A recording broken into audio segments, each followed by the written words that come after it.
আসসালামু আলাইকুম রহমতুল্লাহি ওবরাকাতুহু। জি, আমি ডাক্তার মীর শহীদুল ইসলাম।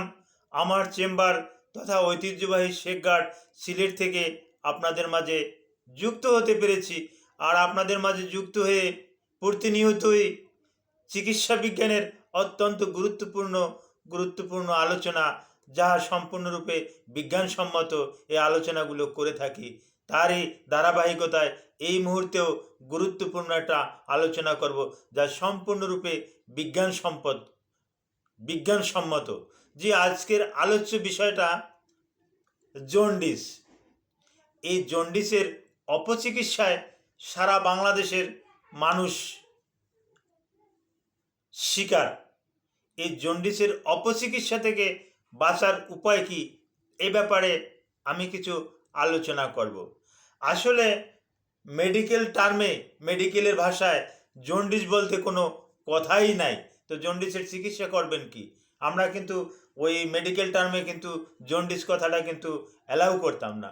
এটা হেপাটাইটিস এ হতে পারে, হেপাটাইটিস বি হতে পারে, হেপাটাইটিস সি হতে পারে, হেপাটাইটিস ই হতে পারে। হ্যাঁ, এরকমের হেপাটাইটিস দিয়ে এরকমের হয়। আরও এক কারণে, বিশেষ করে চোখটা একটু হলুদাভাব হয়ে যায়। হলুদাভাব হয়ে যাওয়ার কারণ সেরাম বিলিরুবিনের মাত্রাটা বেড়ে যায়। সেরাম বিলিরুবিনের মাত্রা বেড়ে যাওয়ার অনেকটা কারণ আছে। এটা লিভারের ইনফেকশন, গল ব্লাডারের ইনফেকশন, হ্যাঁ, প্যানক্রিয়াসের ইনফেকশন।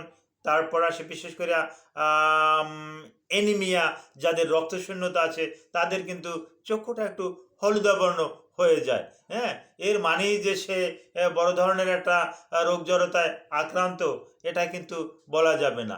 অপচিকিৎসার শিকারগুলো কি আমি এখন বলতেছি। এক একটা এলাকা ভিত্তিক এক এক রকমের।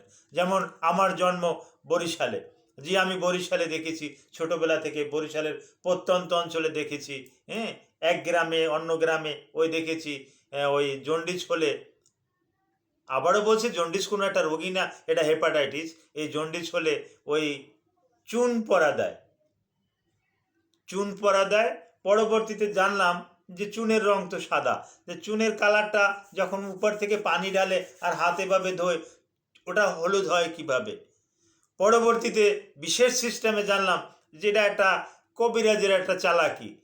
কথায় বলে ওই ঝড়ে বগ মরে ফকিরের গ্রাম অতি বাড়ে, ঠিক এরকমের। ওর ভিতরে কিছু গাছের কষ, সে সিস্টেম করে গাছের কষ, এই গাছটাও হলো বিশেষ করে গাছটার নাম পিটকরমজা।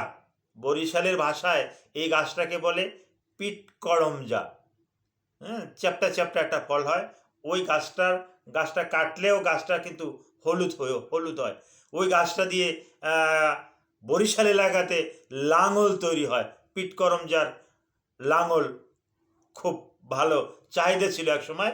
এখন তো ট্রাক্টরের যুগে লাঙলের আর লাঙল গরু এখন তো এ চল উঠে গেছে। লাঙল গরু, জোয়াল, হ্যাঁ, এগুলো এখন আর নাই। তো যাই হোক, আমি বরিশালের কথা বলছি।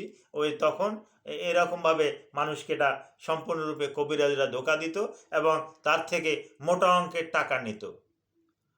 অনুরূপ অন্য ডিস্ট্রিক্টেও কিন্তু এর ব্যতিক্রম কিছু হচ্ছে না।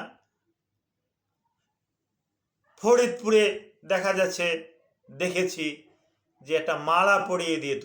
এই ছোট আমি হাত দিয়ে যতটুকু ওই ব্যাস করলাম, এই এই এই এই এতটুকু ব্যাসের একটা মালা এই মাথার এখানে পরিয়ে দেওয়া হয়। এখানে পরিয়ে দিলে বিশেষ করে অ্যান্টেরিয়র ফন্টানালি, এই জায়গাটার নাম অ্যান্টেরিয়র ফন্টানালি। এই অ্যান্টেরিয়র ফন্টানালির উপরে পরিয়ে দেওয়া হয়। অ্যান্টেরিয়র ফন্টানালির উপর পরিয়ে দিলে এটা আস্তে আস্তে করে এটা স্ফীত হয়। এটা স্ফীত হওয়ার কারণ, এর ছোট ছোট গিট দেওয়া হয় আর একটা গাছের ডগা বেঁধে দেওয়া হয়। সূর্যের তাপে ওই মাথার গরমে ওই ডগাটা শুকিয়ে গেলে গিটটা সরে যায়, মালাটা ঢিলা হয়ে আস্তে আস্তে গলা দিয়ে বেরিয়ে পা দিয়ে চলে যায়। এটা ওই বিজ্ঞানসম্মত নয়, এটা ঝড়ে বগ মরে ফকিরের গ্রাম হতে পারে নেই, ঠিক এই রকমেরই। রুগীতে মনে করে যে না, আমার মালাটা যখন মাথা থেকে বেরিয়ে যখন পা দিয়ে চলে গেছে, আমার জন্ডিস এখন হয়ে গেছে।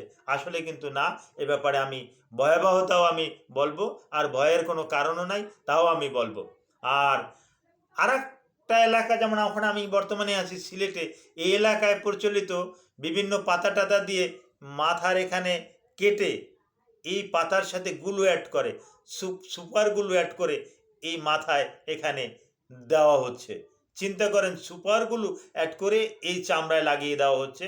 এখান থেকে ওই চামড়া টামড়া নিয়ে তারপর ওটা কয়েকদিন পরে ঝরে পড়ে। হ্যাঁ, এটাকে সিলেটের ভাষায় বলে বরণ। আমি আবার বলছি, এটাকে সিলেটের ভাষায় বলে বরণ দেওয়া। জন্ডিস হয়েছে, বরণ দাও। হ্যাঁ, এই রকমের অপচিকিৎসা করে কবিরাজরা টাকা হাতিয়ে নিচ্ছে। টাকা হাতিয়ে এনে কোনো ব্যাপার না, কিন্তু এখানে তো কোনো কাজের কিছুই যায় আসে না। অনেকে আবার ডাব পরা দিচ্ছে, এটা বাংলাদেশের বিভিন্ন জায়গাতে ডাব পরা দিচ্ছে, আরও কত কি দিচ্ছে আপনারা জানেন।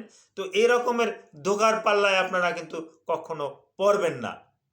আমি আবারও বলতেছি, এটা সাধারণত হেপাটাইটিস এ এবং ই,